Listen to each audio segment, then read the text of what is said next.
आज हर वर्ष की भांति इस वर्ष भी श्री अर्जुन बाबू पशु मेला हाट बाजार का आज विधिवत मेले का शुभारंभ किया गया है और तमाम हमारे समाज के लोग, परिवार के लोग और इस व्यापारी भाइयों का आज बैठक था, जिसमें सर्वसम्मति से सब लोगों का निर्णय लिया गया है।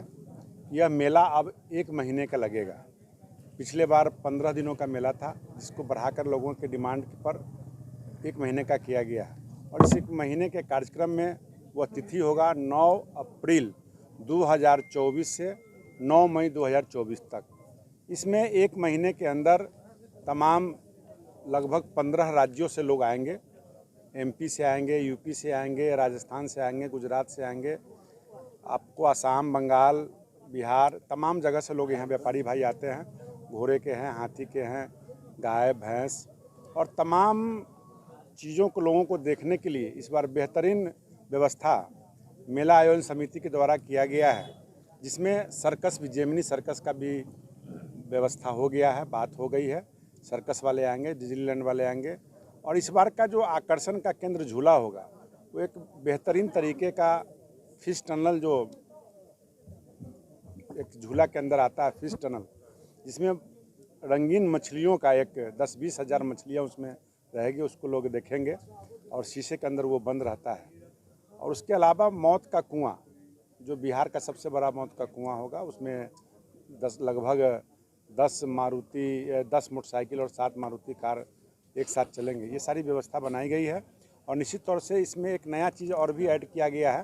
पिछले बार प्रतियोगिता हुआ था, दंगल प्रतियोगिता महिला पुरुष, तो इस बार 2 दिवसीय किया गया है, यानी 2 बार होगा, क्योंकि बिहार के अंदर भी प्रतिभावान बहुत ऐसे पहलवान हैं जो छूट गए थे।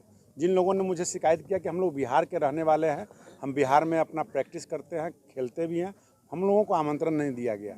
तो लोगों के सुझाव, मेला समिति के लोगों के द्वारा सुझाव हुआ कि इस दिन हनुमान जयंती के अवसर पर बिहार के जितने भी हमारे पहलवान पुरुष हो या महिला हो, उनका कुश्ती एक दिन हो जाए और बाहर अन्य राज्यों का कुश्ती दूसरे दिन, जो तिथि तय हो जाए, उस पर किया जाएगा। और महावीरी झंडा इस इलाके में नहीं होता है, तो महावीरी झंडा का भी आयोजन किया गया है। और निश्चित तौर पे इस मेले के अंदर जो पिछली बार जो व्यवस्था हुई थी, उससे बेहतर चाक चौबंद व्यवस्था होगा, बेहतर मूर्ति का आकर्षण केंद्र रहेगा, बेहतर तरीके से यहाँ पर नाच गाने का प्रोग्राम होगा। एक अहम सवाल है, विधि व्यवस्था को लेकर किस तरह से व्यवस्था इस बार किया? निश्चित तौर पे पिछले बार सरकार के द्वारा यहाँ पर फोर्स की व्यवस्था की गई थी, आयोजन समिति के द्वारा भी किया गया था और इस बार समाज के लोगों ने भी तय किया कि हम लोग भी रह करके इस मेले को बेहतरीन तरीके से व्यवस्था मुहैया कराएंगे। और पहला साल मेला था, इसलिए बहुत सारे अनुभव नहीं थे। मेला लगने के बाद सारे अनुभव प्राप्त हुए हैं, लोगों ने सुझाव भी लिखाया है। सुझाव में शौचालय का व्यवस्था होना चाहिए, बिजली का व्यवस्था होना चाहिए, ट्रैफिक का व्यवस्था होना चाहिए। सारे चीज़ों पर अध्ययन करके सभी मेला आयोजन समिति के जितने भी सदस्य हैं वो तय करके एक व्यवस्था बनाएंगे और सरकार के सहयोग से और अपने सहयोग से और समाज के सहयोग से बेहतरीन व्यवस्था हो, हम ये प्रयास करने जा रहे हैं। पिछले बार जाम की समस्या काफ़ी ज़्यादा, हाँ, पिछले बार जाम की समस्या थी, जो लोगों को ये आइडिया नहीं था कितना बड़ा मेला लगेगा, उसके लिए जगह हम लोग कम लिए थे। इस बार तमाम हमारे जो पड़ोसी किसान हैं, उन लोगों का भी बहुत प्रेम, प्यार, सहयोग मिला है। सभी लोगों ने इस बार मक्का की खेती मेरे अगल बगल में जो रास्ता है वो नहीं लगाए हैं, जिससे कि आवागमन सुगम हो जाएगा।